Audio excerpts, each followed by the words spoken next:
बिस्मिल्लाहिर्रहमानिर्रहीम। Programme view point के साथ मैं हूं इमरान यकूब खान। नाज़रीन, मुल्क में दहशतगर्दी के वाक़यात में फिर एक दफ़ा इजाफा हो गया है। मुख्तलिफ हुकूमतों और हुक्मरानों की तरफ से काफ़ी दफ़ा ये दावे किए गए कि इस नासूर को जड़ से ख़त्म कर दिया जाएगा। अभी वज़ीर आज़म मियां शहबाज शरीफ ने यही कहा कि एक ऐसी खबर को दी जाएगी कि जिससे ये दोबारा सर ना उठा सके। अल्लाह करे ऐसा ही हो। इसके अलावा मुल्क की सियासी सूरत हाल जो है उसके क्या मामलात हैं, क्या ग्रैंड अपोजिशन अलाइंस बन पाएगा, मौलाना फजलुर रहमान उसमें शामिल हो जाएंगे और क्या हुकूमत को वाकई ही रमज़ानुल मुबारक के बाद वो टफ़ टाइम दे पाएंगे, ये भी आज डिस्कस करेंगे। इसके अलावा हुकूमती कारकर्दगी जो एक साल रही उस पर बात होगी और जो काबीना में इतना इजाफा किया गया उस पर भी गुफ्तगू करेंगे। इन तमाम अमूर पर बात करने के लिए आज हमारे साथ मौजूद हैं सीनियर साफ़ी और तज्ज़ियाकार जनाब सलीम बुखारी साहब। Thank you very much sir, आपने वक्त दिया। बहुत शुक्रिया आपका, आपने मुझे इनवाइट किया जी। सर यहीं से शुरू कर लेते हैं कि ये जो दहशतगर्दी के मामलात हैं, क्या वाकई ही हुकूमत इस पर काबू पाने में कामयाब हो जाएगी? देखें, अगर तो ऑनेस्टली बात करूं मैं तो मुझे नहीं लगता कि ये कामयाब होंगे। उसकी दो वजूहत हैं। पहली बात तो ये कि आपको याद होगा एक नेशनल एक्शन प्लान बना था उन दो बड़े मिलिट्री ऑपरेशंस के बाद, जिसमें पहला ज़रबुल अज़ब और दूसरा जो है रद्दुल फसाद था।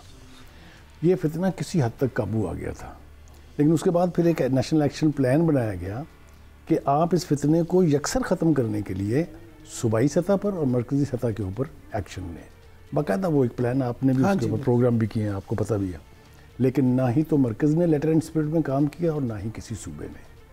लिहाजा उनके जो स्लीपर सेल्स थे, जो उनके सहूलतकार थे, वो अपनी जगह मौजूद रहे, आज भी मौजूद हैं। कोई शख्स बाहर से आके हवा में ऑपरेट नहीं कर सकता, ये आप मुझसे बेहतर जानते हैं। लिहाजा जब तक उन सहूलतकारों तक नहीं पहुंचा जाएगा ये फितना अपनी जगह मौजूद रहेगा। एक यही हाल अफ़गान जहाद ने भी किया है। अमेरिका की खातिर हमने जो जहाद लड़ा, जब उनका ऑब्जेक्टिव पूरा हो गया वो यहाँ से समेट के जिनेवा कन्वेंशन के बाद वापस चले गए, पलट के नहीं देखा उन्होंने, और हम रह गए उन सबको भुगतने के लिए। तो ये मैंने कोशिश की है समअप करने की कि इसकी नौयत क्या है। अब इसके लिए एक नेशनल अप्रोच की ज़रूरत है जिसमें सारे चिप इन करें, सूबे भी। आप देखें ना, एक सूबे में क्या हो रहा है, आप देखें कोई रिट है वहाँ हुकूमत की? कभी आपने सुना था इससे पहले कि ये इस तरह होता है? जब आप उन अनासर को ला के अपनी सफ़ों के अंदर, अपने कल्चर के अंदर समो देंगे तो फिर उनकी गिरफ्त अगर नामुमकिन नहीं तो मुश्किल ज़रूर हो जाती है। उन्होंने यहाँ आके शादियाँ की हैं, उन्होंने यहाँ की सोसाइटी के अंदर मर्ज हो गए हैं। अभी तो हमने वो अफ़गान महाजरीन वाला फितना ही पूरी तरह से काबू नहीं किया था कि ऊपर से ये अजाब भी आ गया। तो ये ओवरऑल पिक्चर सिनारियो बहुत ग्रिम है। इसको कलेक्टिव नेशनल अप्रोच के बगैर ख़त्म नहीं किया जा सकता। अच्छा सर, अगर मुल्की सियासत की बात करें तो आप क्या समझते हैं कि एक साल जो मौजूदा हुकूमत ने अपने पूरा किया है, इसकी कारकर्दगी को आप किस तरह से देखते हैं? देखिए, एक तो दावे हैं, वो तो हर हुकूमत ने किए हैं, आपके सामने हैं। चाहे वो पीपल्स पार्टी की थी, चाहे वो नून लीग की थी, हमने ये कर दिया, हमने ये दूध की नहरें बहा दी हैं। एक्चुअल टर्म में ये जज करना कि हुकूमत की पॉलिसी ठीक है या नहीं है, वो है आम आदमी कैसे फील करता है। आम आदमी को रिलीफ मिला है। जो ये सबसे बड़ा तराना गाया जाता है कि जनाब महंगाई कम हो गई है, थोड़ी सी इंटरप्रिटेशन की ज़रूरत है। मैं कोशिश करता हूँ उसकी वजाहत करने की। ये जो इन्फ्लेशन को रोकना है ना, ये महंगाई को मजीद बढ़ने से रोकना है। ये जो मौजूदा महंगाई है उसमें कमी नहीं हुई है। अगर वो 23% से 2% पे या 4%, लेकिन महंगाई मौजूद है, महंगाई हो रही है। यही वजह है इमरान के जो ग्रास रूट लेवल पे आम आदमी है उसकी उतनी ही चीखें निकल रही हैं जितनी आज से 1 साल पहले या आज से 10 साल पहले निकल रही थी। असल जो क्राइटेरियन है जज करने का कि हुकूमत ने अवामुन नास की बहबूद के लिए कोई काम किया है कि नहीं किया है, उस मामले में पोजीशन बहुत है, यानी एनविएबल नहीं है। इसकी आप तारीफ़ नहीं कर सकते कि जी वाह आपने क्या कमाल कर दी। मिसाल के तौर पे हमारे यहाँ पेट्रोल की कीमतें बढ़ जाती हैं, फिर कम भी होती हैं, लेकिन कभी किराए कम हुए नहीं, कभी अशियाए ज़रूरिया की जो चीज़ें उनकी कीमतें कम हुई। तो गरीब आदमी को रिलीफ ही नहीं मिला। तो मैं क्या करूँ इन फिगर को, चाहे सारी दुनिया आपको कहती रहे, ब्लूमबर्ग कहता रहे, आपको IMF कहता रहे, वर्ल्ड बैंक कहता रहे, मैं तो जज करूंगा जिस दिन यहाँ के ग्रास रूट लेवल के ऊपर आदमी को कोई रिलीफ मिलेगा। सर यहाँ ये भी सवाल पैदा होता है कि अगर ये मामला इसी तरह से हैं, आप अपने खर्चे कम नहीं कर पा रहे। आपने तो आके ये नारा लगाया था कि हम खर्चे कम करेंगे, मुख्तलिफ डिपार्टमेंट ख़त्म कर देंगे, लेकिन अभी जो काबीना में एक बढ़ती की गई है और इतना इजाफा, इसको आप किस नज़र से देखते हैं? इसको मैं ना एक और चीज़ के साथ कपल करूँगा अगर आप इजाज़त देंगे। वो ये कि तनख्वाहें जो बढ़ाई हैं, चाहे वो पार्लियामेंटेरियन हैं, चाहे वो ब्यूरोक्रेट्स हैं, चाहे वो सेनेटर्स हैं, आप देख रहे हैं एक तो था तनख्वाह बढ़ना, मेरी आपकी तनख्वाह बढ़ती है तो क्या जी 10% लगा दिया जी उन्होंने। यहाँ तो कई 100% तनख्वाहें बढ़ा ली हैं पार्लियामेंटेरियंस ने भी, सेनेटर्स ने भी, ब्यूरोक्रेट्स ने भी।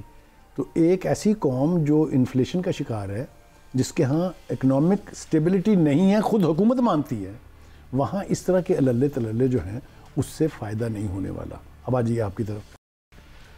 पहले यही लीडरान जो आज हुकूमत में हैं ये क्रिटिसाइज़ करते थे फ़लाँ की कैबिनेट जो है जी वो 80 बंदे हैं जी, किसी ने जी 90 बंदे रख लिए हैं जी। आज वो ही काम खुद कर रहे हैं। इस वक्त हमें बताया गया था कि जी हमने वजारतें कम कर दी हैं और डिवीज़न जो है वो हमने मर्ज कर दिए हैं। बड़ा अच्छा एक्ट था, लोगों ने तारीफ़ भी की इसकी और करनी चाहिए थी उसकी, लेकिन मुझे फ़ायदा बताएं उसका। 1 साल भी तो चली है ना हुकूमत जी। अगर आपका ख्याल ये है कि उसमें 40 बंदे मज़ीद भर्ती करने से परफॉर्मेंस बेहतर होगी, आपने IMF को भी जवाब देना है और लोगों को भी जवाब देना है। लोग जो हैं इसके बारे में उनके कंसर्न्स हैं कि ये इस इतनी संगीन सूरत हाल में ये अयाशी कैसे अफोर्ड की जा सकती है। अच्छा सर, एक और भी चीज़ यहाँ पे सवाल ये पैदा होता है कि जैसे अभी आपने महंगाई की बात की, हुकूमत भी ये कहते हैं जी सिंगल डिजिट में आ गई। वज़ीर ख़जाना साहब परसों ये बात कह रहे थे कि बड़ी फ़ख्रिया अंदाज में वो कह रहे थे कि सिंगल डिजिट में आ गई। अगर सिंगल डिजिट में आ गई है तो इसका मतलब है कि आपने महंगाई जो है वो ख़त्म तो नहीं कर पाए। आप एक साफ़ी के तौर पे ये कैसे समझते हैं कि महंगाई हुकूमत अगर वाकई ख़त्म करना चाहे तो किस तरह कर सकती है? देखिए, एक तो आपने आपके सवाल में इसका जवाब पोशीदा है कि अगर आप अपने अल्ले तल्ले ख़त्म करेंगे, अगर आप अननेसेसरी एक्सपेंडिचर जो है उसको कम करेंगे, बहुत सारे नाम लेके कहा जा सकता है कि इन वजारतों के अखराजात एक्सपेंसेस अगर कम हों, अगर सादगी अपनाई जाए। ऑस्टेरिटी कैंपेन तो सब नहीं चलाई ना, लेकिन रियलिस्टिक टर्म में सिर्फ एक बंदे ने कोशिश की थी, उसका नाम था जुनेजो, मोहम्मद खान जुनेजो, याद है आपको? हाँ जी। That was a serious effort in the right direction. क्या हुआ उसका? तो मस्कर उड़ा के उसको फारग कर दिया। आज फिर आप देख लें झंडे लगे हुए हैं, लंबी से लंबी गाड़ी है। अभी FBR ने क्या किया है इस क्राइसिस के अंदर भी, कितनी गाड़ियाँ मंगाई उन्होंने, जिसके ऊपर वार्डर शोरो गौगा मचा है। तो अगर आप इस तरह के इकदाम करते रहेंगे तो आप जितने मर्जी ऐलानात करेंगे, ना उसकी क्रेडिबिलिटी होगी, ना उसको किसी ने मानना है। अच्छा सर, राना सनाउल्लाह साहब जो हैं वो कहते हैं कि जब तक सियासतदान लड़ते रहेंगे उस वक्त तक हाइब्रिड निज़ाम ही चलेगा। तो आप क्या समझते हैं कि इस मुल्क में हाइब्रिड निज़ाम ही चलेगा? देखिए, मैं ना फिर थोड़ा सा पीछे की पलट के देखना पड़ता है जी। 3 मिलिट्री इंटरवेंशन हुई हैं पाकिस्तान की हिस्ट्री में बड़ी, जब मार्शल लॉज लगे। मैं ना कन्विक्शन के साथ ये बात आपके प्रोग्राम में दोहरा रहा हूँ कि उसमें मैं उनको कम क्रेडिट देता हूँ, उन जर्नलों को जिन्होंने ये एडवेंचरिज्म किया, मगर कसूर किसका था? सियासतदान। ये हमेशा तब हुआ जब सियासतदान हाथ खड़े कर देते हैं और उनके बस की बात नहीं रहती है। तो मैं तो अगर गिरबान पकड़ना चाहूँगा तो सियासतदानों को पकड़ूंगा कि भाई आप इस नहज पर सूरत हाल को क्यों ले आते हैं कि आप अपने आप को तो ठीक कर लें पहले, आप ख़ुद तो मॉडल बन जाएं पहले। जब ये हाल होगा तो why do you blame them? अपने गिरबान में झांकना पड़ेगा। अगर ये नहीं झांकेंगे तो ये सूरत हाल रिपीट होती रहेगी। मैं अब भी ज़िम्मेदारी से ये बात कह रहा हूँ कि अगर लड़ाई और फसाद जिस तरह जारी है, जिस तरह स्प्लिट है पॉलिटिकल अरीना में, उसका नतीजा कहीं ये ना निकले, खुदा ना खास्ता ये ना निकले कि हम फिर मेरे अजीज़ हमवतनों सुन रहे हो, पूछे क्यों। आप ये देखिए, आप हर वो इकदाम पर इतराज़ कर रहे हैं as the leading party of this country. कोई दो राय नहीं है इसके बारे में कि इस वक्त PTI और खान साहब जो हैं उनकी पार्टी के पास वोट बैंक बहुत स्ट्रॉन्ग है। बिल्कुल सर। लेकिन आप मुझे ये बता दें कि कौन सी बिद्दत ऐसी है जो इस वक्त हो रही है और आपने नहीं की थी? आप कह रहे हैं सियासतदानों को सांस नहीं लेने देते, आपने लेने दिया था। आपने तो जलसों में कहा किसी को नहीं छोड़ूंगा, जेलें भर दूंगा। आपने तो बशीर मेमन को बुला के कहा, FIA के DG को, कि केसेस बनाओ झूठे सच्चे, I want to see them all. Sir मुझे खुद उन्होंने कहा, मुझे खुद बशीर मेमन साहब ने वाक़या सुनाया कि प्राइम मिनिस्टर ने उन्हें बुलाया, उनसे कहा कि जरदारी और शरीफों को अंदर कर दो। तो उन्होंने कहा कि मैंने कहा कि जी ये FIA का काम नहीं है। उन्होंने कहा मैं तुमसे कह रहा हूँ ये कर दो। जब ये सूरत हाल होगी तो आप मुझे बताइए कि कैसे फिर पॉलिटिकल स्टेबिलिटी आएगी। मैं तो ये बात मानते ही नहीं। लोग कहते हैं ना जी कि इकोनॉमिक स्टेबिलिटी होगी तो पॉलिटिकल स्टेबिलिटी आ जाएगी, नहीं, ये उलट है। पहले पॉलिटिकल स्टेबिलिटी आएगी तो इकोनॉमिक स्टेबिलिटी आएगी। उसका कोई इम्कान अगर आपको नज़र आ रहा है तो मुझे एनलाइटन करें इस पर। बिल्कुल सही। अच्छा सर, पॉलिटिकल स्टेबिलिटी की हम बात करें तो उसमें अपोजिशन के रोल को नज़रअंदाज नहीं कर सकते। मौजूदा अपोजिशन के रोल को आप किस तरह से देखते हैं? क्या ग्रैंड अपोजिशन अलायंस जो है वो कामयाब अलायंस साबित होगा? देखिए, अलायंसेस माजी में भी बनती रही हैं। हमने बड़ी बड़ी स्ट्रॉन्ग मूवमेंट्स देखी हैं। हमने MRD देखी, हमने ARD देखी, हमने PNA देखी, हमने IJI देखी, याद है ना आपको सब? ये बड़ी स्ट्रॉन्ग मूवमेंट्स थी और अपोजिशन की मूवमेंट्स थी। अपोजिशन में आपस में ट्रस्ट डेफिसिट है। आप देखिए ना कितनी कुर्बत थी मौलाना फजल रहमान की और PTI के दरमियान। नमाजें पढ़ रहे हैं सुबह से शाम तक, 5-5 उनके घर पे बैठ के। आपने मंजर देखा ना? फिर हुआ क्या? मौलाना साहब ने जाके वोट दे दिया। वो 26वीं आईवी तरमीम, ये फैक्ट है ना। अभी क्या हो रहा है? इस कॉन्फ्रेंस में बुलाया था ना उन्होंने मौलाना साहब, क्यों नहीं आए वो? तो आपस में जो ट्रस्ट डेफिसिट है और हकायक हमारे सामने हैं। PTI किन नामों से याद करती रही मौलाना फजल रहमान को फॉर ए लॉन्ग टाइम, 1 दिन 2 दिन नहीं। दूसरी तरफ से मौलाना साहब की तरफ से क्या कहा जाता है खान साहब के बारे में, भी आपको याद है, यहूदी एजेंट है, ये है ये।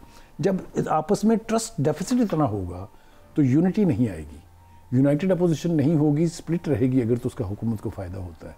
ये फ़ायदा जानबूझ के पहुँचा रहे हैं। लेकिन सर यहाँ एक सवाल ये भी पैदा होता है कि नो डाउट, जैसे आपने कहा था कि इस वक्त अगर इमरान खान साहब की हम बात करें या PTI की बात करें तो वो मकबूल तरीन सियासी जमात है इस वक्त ऑन ग्राउंड। लेकिन क्या मुल्क में जो ये सियासत में तलखी है, इसकी ज़िम्मेदार भी आप ये नहीं समझते कि वही जमात है? मैं आपको अर्ज़ करूँ 2 चीज़ें। उसकी बुनियादी वजह यह है, आपने जो कहा वो बिल्कुल ठीक है।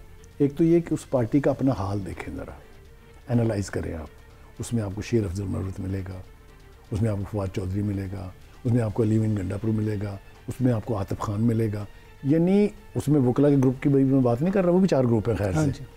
जब पार्टी के अंदर एक ऐसा लीडर जो जेल में है, बाहर तो पार्टी में यूनिटी होनी चाहिए थी। एक तो ये उनकी अपनी पार्टी में यूनिटी नहीं है तो उनको ये ख्वाब देखने का ही हक नहीं है कि बाकी की सियासी जमातें आके उनके साथ मिल जाए। एक बात, अपोजिशन इफेक्टिव तभी होगी जब वो एक प्लेटफॉर्म पे आएंगे। मुझे इसकी ना कोई उम्मीद नज़र आती है और उसकी सबसे बड़ी वजह यह है कि सारे सियासी लीडर जो इस वक्त साथ बैठ के कॉन्फ्रेंस कर रहे हैं, जो यूनिटी कॉन्फ्रेंस हो रही है एकजहती वाली, उसमें एक दूसरे को ट्रस्ट नहीं करते। 4-5 मॉडल में जल्दी बयान कर देता हूँ आपको। आपको याद है जब हुकूमत बनी थी PTI की तो MQM और अख्तर मेंगल साथ थे, कहाँ गए वो? 1 साल से पहले छोड़ गए। उसके बाद आपने अचक से कहा कि जनाब एक अपोजिशन की अलायंस बनाए आप। उसने बाहर निकल के पहली प्रेस कॉन्फ्रेंस की कि मैं फिर PPP और PMLN से बात करूँगा, which was a very logical thing. पीछे से अड्याला से लगाना खींच ली गई। उसके बाद मौलाना फजल रहमान मॉडल। तो जब ट्रस्ट डेफिसिट इतना है, आपका एतबार कोई नहीं है कि आप किस वक्त कौन से पलटा खाएंगे। देखें ना, मुज़ाकरात शुरू हुए थे, एक दफ़ा कहा बानी से मुलाकात करा दें, बानी से मुलाकात कराएंगे, वापस आया कहा जी मुज़ाकरात ख़त्म। ये है ना रियलिटीज़। जब इस किस्म का ट्रस्ट डेफिसिट होगा, जब आपकी क्रेडिबिलिटी पर इतने सवालिया निशान होंगे, तो फिर एक यूनाइटेड अपोजिशन का तसव्वुर करके हुकूमत को बैकफुट पर डालने का ख्वाब पूरा नहीं हो सकता। अच्छा सर, अपनी सियासी बसीरत जो है उससे ये बताएं कि आप PTI का मुस्तकबिल क्या देखते हैं? देखिए, गुजारिश ये है कि कुछ तो ख़िज़ा है बायसे बर्बादी ये चमन, कुछ बागबान का हाथ भी इसमें ज़रूर है। कुछ तो PTI या जिस नहज पे पहुंची हुई है उसकी अपनी लीडरशिप का कमाल कह लीजिए, या जो भी। किसी ने कहा ये रूहानियत पे चलती है, किसी ने कहा ये पर्ची पे चलती है। जो वाली रियासत मदीना का कॉन्सेप्ट था या मदीना की रियासत बनाने का कॉन्सेप्ट था, उसकी जितनी नफ़ी PTI के अपने दौर में हुई है, पंजाब इज़ ए मॉडल आपके सामने है और किसी को कुछ साबित करने की ज़रूरत नहीं है। जब तक आप क्लैरिटी के साथ, एक मिशन के साथ अपने अंदर पहले बेहतरी पैदा नहीं करेंगे, मुल्क का तो आप छोड़ दें, सूबा देख लेना, 12 साल से हैं अब वहाँ, क्या दूध किनारे बह रही हैं वहाँ। आपने देखा वो कुरम का मामला क्या है? क्या मुझे और आपको ये पता नहीं कि 18वीं तरमीम के बाद लॉ एंड ऑर्डर सिचुएशन किसकी जिम्मेदारी है? बिल्कुल सूबाई हुकूमत की जिम्मेदारी। तो जब आप सिर्फ जुलूस निकालेंगे, धरने देंगे, चढ़ाई करेंगे इस्लामाबाद के ऊपर, तो वो बाकी के काम तो नहीं होंगे। This is very unfortunate, I have to say this. अच्छा बुखारी साहब, फरमाइएगा कि अमेरिका और यूक्रेन के जो मामलात हैं, अभी हाल ही में जो वहाँ भी एपिसोड हुआ, दोनों जो हुक्मरान हैं, दोनों जो सदर हैं, उस सारे मामले को आप किस नज़र से देखते हैं? क्या ट्रंप के आने के बाद आलमी सतह पे भी सियासत का वही हाल होगा जो पाकिस्तान में है? पहली बात तो यह है कि ट्रंप का वहाँ आना अमेरिका के लिए कोई नेक फॉल नहीं है, ये मैं आपको कन्विक्शन के साथ बता रहा हूँ। इसलिए कि जिन्होंने अमेरिका की सियासत को, अमेरिका के रोल को as a super power closely monitor किया है, वो ये समझते हैं कि वो उन मामलात को चलाना एज ए सुपर पावर और मेंटेन रखना किसी जोकर का काम नहीं है। अभी आपने देखा कल क्या हुआ ओवल में, दो से दूर के बीच जो कुछ हुआ उसकी कोई मिसाल मिलती है आपको? पाकिस्तान को छोड़ दें, पूरी दुनिया की हिस्ट्री में, मतलब पंजाबी ज़बान में कहते हैं ना, हथे पैन वाली गल बाकी रह गई थी ना। It never happen so. मगर मैं क्रेडिट देता हूँ उस यूक्रेन के सदर को जिसने जानते बूझते हुए कि ये सुपर पावर है, जिसने जानते बूझते हुए कि हमारी सर्वाइवल में इसका रोल है, उसने तो इसको कहते हैं लीडरशिप। फुल क्रेडिट टू, वो थल्ले नहीं लगा। ना एब्सोल्युटली। उन्हें कहा जी फिर आप जाएं, उसने कहा मैं जा रहा हूँ, उसने कहा फिर नहीं आएंगे, उसने कहा मैं आना भी नहीं चाहता। दैट इज़ हाउ, अगर आपने अपनी नेशन की रिप्रेजेंटेशन करनी है तो नुमाइंदगी इसको कहते हैं। नुमाइंदगी सिर्फ प्रेस कॉन्फ्रेंसेज करने से नहीं होती, एक बात। दूसरी बात यह है कि अमेरिका के लिए मुश्किलात बेपनाह हैं। अमेरिका गज़ा में, लोग समझते हैं ना कि गज़ा के साथ ज्यादती हो गई, तबाह हो गया गज़ा, नहीं, ऐसा नहीं है। गज़ा इज़ नॉट रिजॉल्व्ड येट। आपने देखा है जिस दिन पहले दिन सीज़ फायर हुई है किस तरह निकले हैं हम लोग। कोई कह सकता है हमास ख़त्म हो गई है? जो कैदी उन्होंने वापस किए, आपने देखा है कैसे आए हैं वो गने कंधों के ऊपर लेके। वो कहते हैं ना कि एक मिलिटेंट यानी रेवोल्यूशनरी सोच को, एक कौम को आप ख्वाहिशात से ख़त्म नहीं कर सकते। गज़ा में वो फंसा हुआ है, यूक्रेन में वो फंसा हुआ है। वो जिस तरीके से हैंडल करना चाह रहे हैं ट्रंप साहब, वो तरीक़ाकार नहीं है। आपने एक कौम को जंग में घुसेड़े रखा सिर्फ रशिया को ब्लीड कराने के लिए, और अब आप उससे कह रहे हैं कि 500 अरब डॉलर दें मुझे उसके। आप यही तो कहा है ना उसने, यूक्रेन के प्रेसिडेंट ने। तो कहने का मतलब ये है कि मुझे लगता ये है, एक प्रेसिडेंट पहले इम्पीच हो चुका है अमेरिका का, अगर आपको याद हो, रिचर्ड निक्सन, जो वो फ़ोन टेप किए थे उसने, और मुझे लगता है कि इसकी भी इसके टेन्योर के बीच में इम्पीचमेंट हो जाए। बहुत शुक्रिया सलीम बुखारी साहब। नाज़रीन, आपने सलीम बुखारी साहब की गुफ्तगू सुनी। उनको ये खदशा है कि प्रेसिडेंट ट्रंप जो हैं वो अपनी पॉलिसीज़ की वजह से उनको भी इम्पीचमेंट का सामना करना पड़ेगा। अब वक्त हुआ एक ब्रेक का। ब्रेक से जब वापस आएंगे तो प्रोग्राम जारी रखेंगे। Stay with us.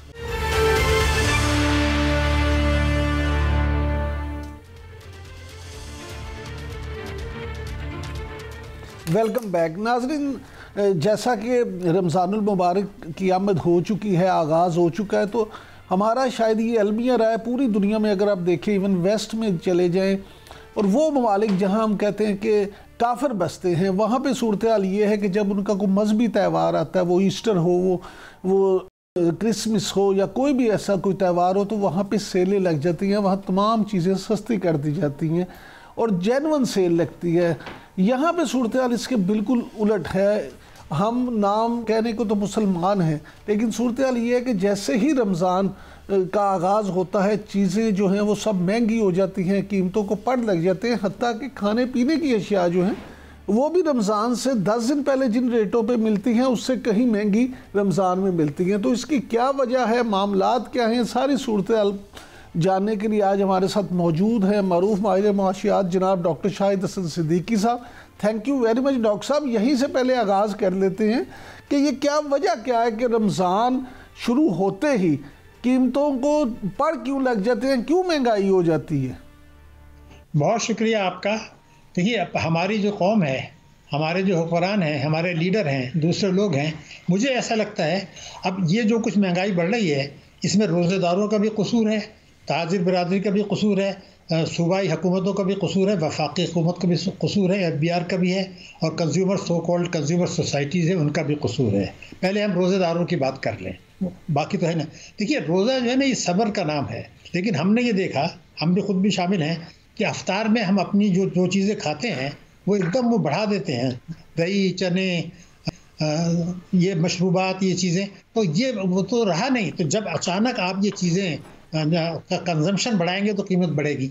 दूसरी ये कि ज़रा सी प्लानिंग की भी ज़रूरत होती है। बाद लोग ईद के कपड़े भी अभी बनाना शुरू कर देते हैं, चूड़ियाँ फलाने। भाई ये चीज़ें आप 2-3 महीने पहले ख़रीद लेते तो सस्ती थी, जब ईद आती है तो ख़रीदारी एकदम बढ़ जाती है खाने पीने की अशिया की। ये तो आवाम की ज़िम्मेदारी हो गई। लेकिन हमारे ताजिर बरादर हज़रात जो हैं उनका में से अक्सर का ये कहना है, मैं आपको बता दूं, मैं ये बातें करता रहता हूं उनसे, वो ये कह रहे हैं भाई दीन अलग है, दीन अलग है, दुनिया अलग है। हम रोज़ा रखते हैं, हमारा मज़हब है, हम ज़कात देते हैं, हमारा मज़हब है, टैक्स चोरी हम करते हैं, वो दुनिया की बात है। और हुकूमत भी ये कहती है कि मुझे अशराफिया को नवाजना है, सूबाई हुकूमतें भी कहती हैं, लोकल बॉडीज़ हैं ये भी कहती हैं, पुलिस है वो कहती है जी हम तो ड्यूटी पे लगाया हुआ है सिक्योरिटी की, हमारे पास कहाँ टाइम है कि इन झगड़ों में जाएं, हमारे तो घर के अपने मसले। लेकिन डॉक्टर साहब आपकी बातें सारी बिल्कुल ठीक है। मिन हैसल कौम हमारी ये प्रॉब्लम है, डिमांड एंड सप्लाई का भी मसला है, ये सारी चीज़ें। लेकिन ये भी एक तल्ख हकीकत है कि किसी भी मुआशरे में चीज़ों को कंट्रोल में रखना, नज़्म ज़ब्त को कायम रखना, ये बुनियादी तौर पे तो हुकूमत की ज़िम्मेदारी होती है। अब वज़ीर आज़म मियाँ शहबाज शरीफ ने 20 अरब रुपए के रमज़ान पैकेज का भी ऐलान किया है। उनका कहना है कि 40 लाख घराने इससे मुस्तफ़िद होंगे। आप क्या समझते हैं, क्योंकि आप तो ये सारी चीज़ों के माहिर हैं, कि ये 20 अरब रुपए हकदारों तक पहुँच पाएंगे और क्या ये 40 लाख घराने ही मुस्तहिक हैं? देखिए मैं आपको एक बुनियादी बात बता दूँ, हमने कई हज़ार अरब रुपया बेनज़ीर इनकम सपोर्ट प्रोग्राम के दिया है जो मिस यूटिलाइज हुआ है। हुकूमतों ने तस्लीम किया है कि वो है, लोगों ने अपने ड्राइवर चौकीदार को दिलवा दिए और लोगों को भिखारी बनाया है। हमारे कुछ मजहबी शख्सियात हैं जो सड़कों पर खाना खिलाती हैं, उनसे कहो कि भाई ये तो सब वो लोग हैं जो नौकरी कर रहे हैं, कहते हैं नहीं, अल्लाह ताला ने कहा कि भूखे को खाना खिलाओ। तो मैंने उनसे कहा कि भाई जब मैं खाने की टेबल पे बैठता हूँ मैं भी भूखा होता हूँ, भाई मुस्तहिक को खिलाए ना। लेकिन ये सियासी खेल बन गया है। तो आपकी ये बात बिल्कुल सही है। अब आपने शहबाज शरीफ की साहब की मिसाल दी, मैं उनसे एक बात कहना चाहता हूँ एहतराम के साथ, अरे भाई 30 अरब दें या 50 अरब दें, मुझे आप ये बताइए कि क्या आपने ये नहीं कहा एक दफ़े से ज़्यादा कि FBR जो टैक्स वसूल करने चाहिए उससे 15,000 अरब रुपया साल कम वसूल कर रहा है। अब 15,000 अरब रुपया कम जो वसूल हुआ, आपने तालीम का बजट कम कर दिया, सेहत का बजट कम कर दिया, पेट्रोल बढ़ा दिए, गैस बढ़ा दी, बिजली के नर्ख बढ़ा दिए, ये सारी चीज़ें आपने कर दी, तो 20 अरब या 50 अरब क्या बिगाड़ लेगा उसका, जब कई हज़ार अरब रुपए का बेनज़ीर इनकम सपोर्ट प्रोग्राम। क्योंकि सारी दुनिया मानती है कि पाकिस्तान में पिछले जो है 1 साल में 1,30,00,000 आदमी जो पहले गरीब नहीं थे वो गरीब हो गए।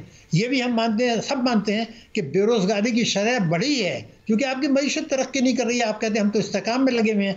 तो बात ये थी कि हमारे यहाँ इंटेलेक्चुअल्स हैं वो भी बात नहीं कर रहे हैं, मीडिया भी बहैसियत मजमूई बात नहीं कर रहा। हमारा तो शुरू होता है गुफ्तगू TV पर जो होती है बेल से और ख़त्म होती है सुप्रीम कोर्ट पर। भाई इसके अलावा भी है, गुर्बत है, बेरोजगारी है, तालीम नहीं है, साफ पानी नहीं है, लोगों के घर में इंसाफ नहीं मिलता। डॉक्टर साहब देखिए, डॉक्टर साहब हम तो आपको अपने प्रोग्राम में अक्सर तकलीफ देते हैं और उसकी बुनियादी वजह ये है कि हम समझते हैं कि ये अहम इश्यूज़ हैं जिन पे डिस्कशन होनी चाहिए और हल निकलना चाहिए। अब मामला ये है कि वजारत ख़जाना ने तो पहली पेशीन गोई कर दी थी कि जनाब रमज़ान में महंगाई हो जाएगी, लेकिन क्या वजारत ख़जाना का यही काम है? क्या हुकूमत में मौजूद जो वज़रा बैठे हैं उनका काम ये नहीं है कि वो महंगाई को होने से रोकें? वैसे अगर आप इजाज़त दें तो मैं आपसे ये कह दूं कि रमज़ान के बाद फिर महंगाई बढ़ने वाली है। हम रमज़ान की बात कर रहे हैं इसलिए कि आपने देखा होगा रुपए की कदर आहिस्ता आहिस्ता गिरने शुरू हो गई। आपने भी देखा, मैंने भी देखा। अभी हम जो प्रोग्राम है हमारा IMF का, वो IMF ने उसका मकसद रखा है कि मईशत को इस्तेहकाम दें। अभी ग्रो करने की कोशिश नहीं करें, मईशत को तरक्की देने की कोशिश मत करें, पहले मईशत को इस्तेहकाम दें। और जब मईशत को इस्तेहकाम देते हैं तो जो हशर होता है वो आपने खुद बता दिया। लेकिन जब आप मईशत को बढ़ाने की कोशिश करते हैं, क्या था कि बेरोज़गारी ख़त्म हो तो इस्तेहकाम जो है वो ख़त्म हो जाता है। लेकिन मैं अगर आपको एक मिसाल दूं, देखिए हमारे लोगों की भी देखिए जिम्मेदारी है। मैं आपको पूरी जिम्मेदारी से कह रहा हूं। सर बड़ी माज़रत के साथ यहाँ सवाल एक ऐड कर लें कि वर्ल्ड बैंक ने तो अब अपनी ताज़ा तरीन रिपोर्ट में कहा है कि मुल्क में माशी इस्तेहकाम बढ़ रहा है। जी मैं आपकी खिदमत में अर्ज़ कर दूं कि 1988 में, आपके नाज़रीन को पता होना चाहिए, 1988 में IMF का एक प्रोग्राम आया था। उसमें उन्होंने रखा था कि मईशत को पहले तरक्की दें, बाद में पहले मईशत को इस्तेहकाम दें फिर तरक्की। 2005 में मेरी किताब है, उसका नाम ही यही है कि भाई मईशत को जब आप इस्तेहकाम देते हैं तो मईशत ग्रो नहीं करती, सुस्त हो जाती है। जब मईशत सुस्त होती है तो गुर्बत बेरोज़गारी बढ़ती है। तो IMF जो खेल तमाशा कर रहा है, आप IMF के प्रोग्राम पर इतनी सादतमंदी से अमल कर रहे हैं, इस्लाहात हम नहीं कर रहे हैं। आप IMF के प्रोग्राम पर इस सादतमंदी से अमल कर रहे हैं जिससे पाकिस्तान की सलामती को और मईशत को खतरा हुआ। जो मिसाल मैं दे रहा था वो साबित कर दूंगा मैं कहना क्या चाह रहा हूँ। आपका भी बैंकों में अकाउंट है, आपके जो लोग सुन रहे हैं, करोड़ों लोगों के जो बैंक में अकाउंट है, 20-25 हज़ार अरब रुपया पड़ा हुआ है, 20-25 हज़ार अरब रुपया बैंकों में पड़ा है। अगर मैं बताऊं कि ज़रा जाके अपने चेक तो कर लें अपने अकाउंट्स को, जून 2024 में, कोई पुरानी बात नहीं कर रहा, 20.5% मुनाफा मिला था। 1 लाख रुपए पर 20,500। क्या हमें पता है कि जनवरी में कितना मुनाफा मिला है? 10,400। तो जब आपने नहीं इतना उसको आधा कर दिया मुनाफा, तो जो 20-25 हज़ार के डिपॉजिट है उनकी आमदनी तो आधी हो गई भाई। जब उनकी आधी हो गई तो फिर कुव्वत खरीद कहाँ रहेगी? लेकिन सर कुछ लोग ये भी कहते हैं ना कि बैंकों पर जो पैसा पड़ा रहता है उससे मुआशी तौर पे तरक्की मुमकिन नहीं होती। तरक्की इस तरह से होती है कि पैसा मार्केट में आए, और अगर लोग अपने कारोबारों में इन्वेस्ट करेंगे, कहीं इन्वेस्ट करेंगे, तो उससे मुआशी सूरत हाल बेहतर होगी। अच्छा, अब आपने इतना अहम नुक्ता उठा दिया है। पहले मैं उसी पे आ रहा था, लेकिन पहले मैं आपको ये बता दूं कि जब कई हज़ार अरब रुपया इस साल कानून तोड़कर आपने डिपॉजिटर को कम दिया, जिसमें स्टेट बैंक भी शामिल है और मिनिस्ट्री ऑफ फाइनेंस भी शामिल है, बैंक में सब मुजरिम है, इसलिए कि 26A4 banking companies ordinance 40A ये कहता है कि बैंकों पर लाजमी है कि वो खातेदारों को अपने मुनाफे में शरीक करें। उनका मुनाफा 1287 अरब रुपए पिछले साल हुआ, बहुत गुना, कई गुना बढ़ गया, और आपने डिपॉजिटर को कम दिया। अब आपने एक बड़ा बड़ा अहम नुक्ता उठाया है। मैं कहता हूँ इस वक्त सबसे, अगर मैं हूँ तो मैं कहता हूँ कोई यार चैनल पर कोई बात ही ना करे, सिर्फ ये बात करें जो नुक्ता आपने उठा दिया है। देखिए, जब हम पाकिस्तान में 1980 की दिहाई में टॉप पोजीशंस पे काम किया करते थे, तो जो फॉरेन बैंक्स थी उनका हिस्सा डिपॉजिट में 10% हुआ करता था, सिर्फ 10 या 11%, बाकी हमारे पाकिस्तानी भाइयों का होता था। क्या आज आपको पता है कितनी खामोशी से खेल हो गया पाकिस्तान में कि बैंक्स जो हैं उनके डिपॉजिट सर्व का 80% मालकान गैर मुल्की हैं, 80%। और उन्होंने क्या किया, जो आपका सवाल का मैं जवाब देता हूँ, उन्होंने स्टेट बैंक के साथ मिलके, मिनिस्ट्री ऑफ फाइनेंस के साथ मिलके, जो आपके एडवांसेस हैं वो मैं आपको बिल्कुल रिकॉर्ड पे बता रहा हूँ, वो हैं कोई 16,000 अरब रुपया। और जो हुकूमत को उन्होंने सरमायाकारी कर दी है बजट डेफिसिट के लिए, वो 30,000 में है। ये मैं 10 साल से शोर कर रहा हूँ, सारी दुनिया में कहीं नहीं होता। बैंक्स के जो वो हैं, उस बजट खसारा जो है, मैं एक फिगर दे रहा हूँ, तकरीबन 100% बजट खसारा हुकूमत ने, बैंकों ने पूरा किया है। बैंकों का काम था जो आपने खुद ही कह दिया, तिजारत, सनत, ज़राअत, बरामदात, माइक्रो फाइनेंस, एग्रीकल्चर फाइनेंस। वो उसके बजाय वो ये कह रहे हैं कि हमने तो हुकूमत को दिया है कि आपकी जो टैक्सों की चोरी आप कर रहे हैं, जो आपके शाहाना अखराजात हुक्मरान कर रहे हैं, वो नुकसान हमसे पूरा कर लें, हम आपकी सरमायाकारी कर देते हैं। इसमें सब शामिल है। मैं अपनी कई साल बहुत शुक्रिया डॉक्टर शाहिद हसन सिद्दीकी साहब। नाज़रीन, आप साहब की गुफ्तगू सुनी। उनका कहना है कि बैंक जिस तरह से सरमाया अपना इन्वेस्ट कर रहे हैं, उसमें स्टेट बैंक और हुकूमत ये तमाम शामिल हैं, और इससे मुल्क की मीशत को नुकसान पहुंच रहा है। अब वक्त तो एक ब्रेक का, ब्रेक से जब वापस आएंगे तो क्रिकेट के मैदान में क्या हो रहा है इस पर बात करेंगे, और हमारे साथ मौजूद होंगे साबिक कप्तान सलमान बट साहब। Stay with us.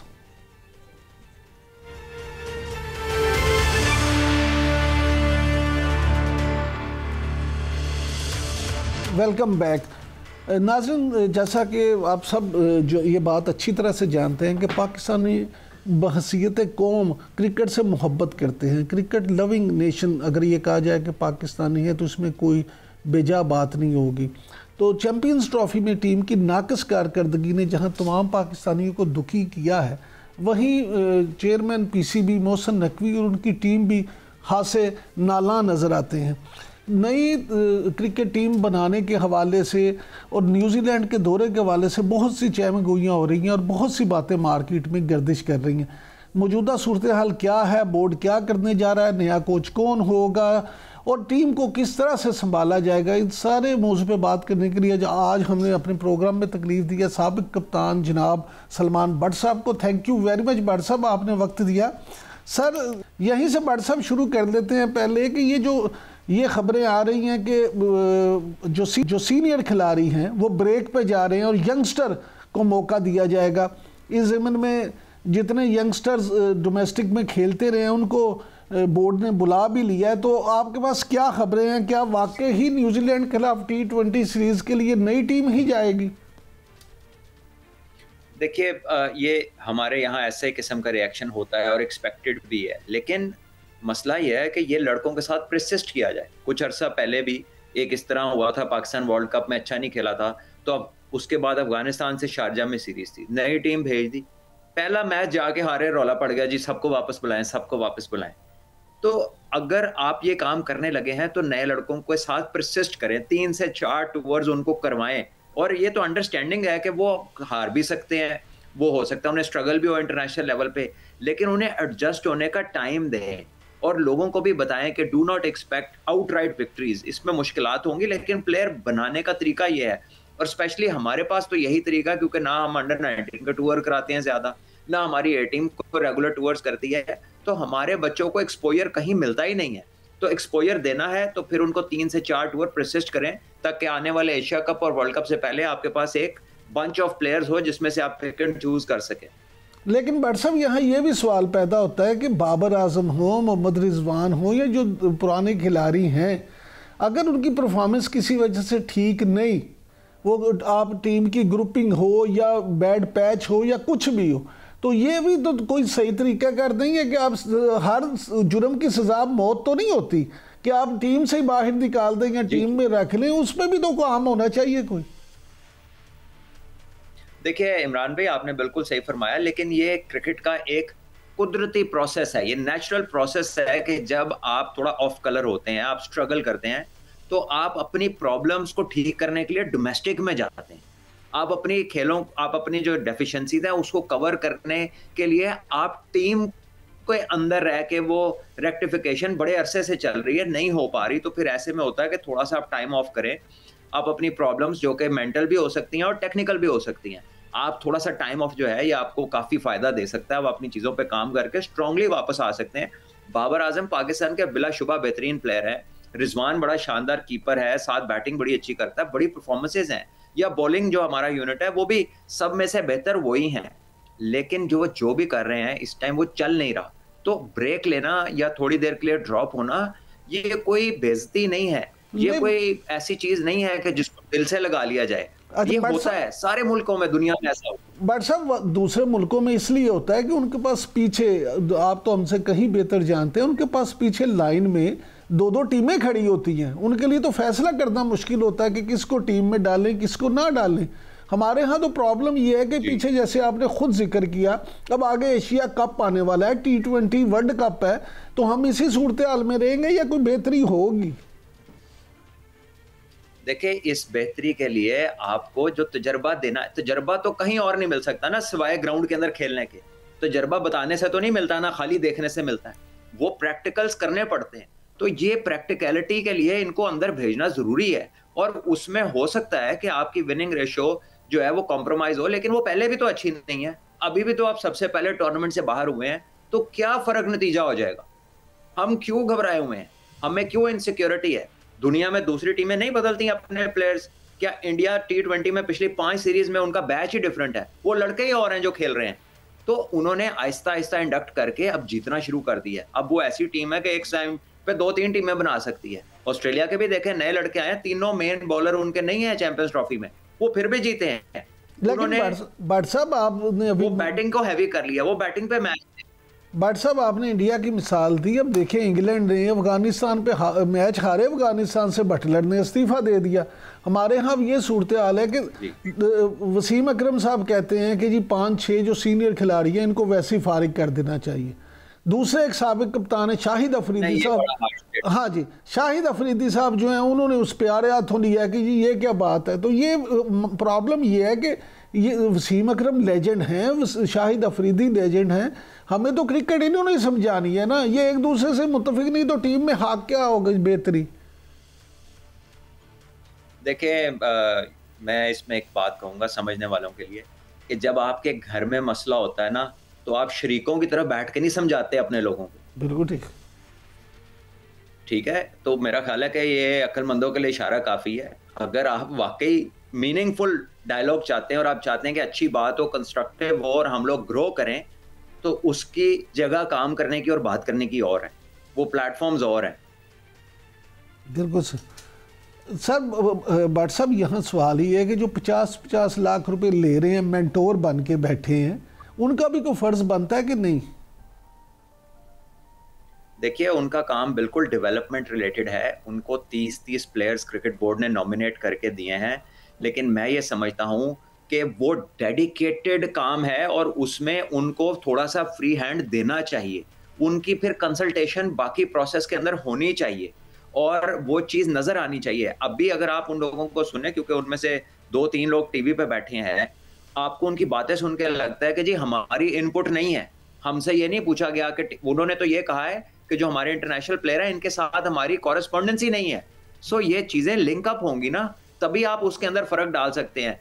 यानी आप इतने इतने बड़े प्लेयर्स को लेकर आए हैं तो उनसे आप काम लेना चाह रहे हैं और अगर वो उनकी कॉरेस्पॉन्डेंस ही नहीं है इन प्लेयर्स के साथ, जो कि उन्होंने खुद, मैंने शोएब मलिक साहब को खुद सुना है ये कहते हुए टीवी पे कि जी हमारा इंटरनेशनल जो अपने खेल रहे हैं लड़के, इनके साथ हमारी कॉरेस्पॉन्डेंस नहीं है, तो ये तो बड़ी पेनफुल चीज है कि अगर आपने उनको कल को अकाउंटेबल करना है, उनसे कहना है जी आपको 2 साल हो गए क्या किया, तो अगर उनकी कॉरेस्पॉन्डेंस ही नहीं है इनके साथ तो वो तो यही कह के निकल जाएंगे कि जी हमारा तो उनसे ताल्लुक ही नहीं था। लेकिन भट्ट साहब देखें, यहाँ एक सवाल ये भी पैदा होता है कि बिल्कुल आप ठीक कह रहे हैं, बोर्ड की जिम्मेदारी है कि उनको उनसे काम भी लिया जाए, लेकिन उनको भी तो चाहिए ना कि अगर उनसे काम नहीं लिया जा रहा तो सिर्फ बातें ही ना करें, छोड़ दें, वो 30 लाख या 50 लाख ना लें कि जी हमसे तो काम नहीं, या प्याज ताड़ा उदासी चले हैं।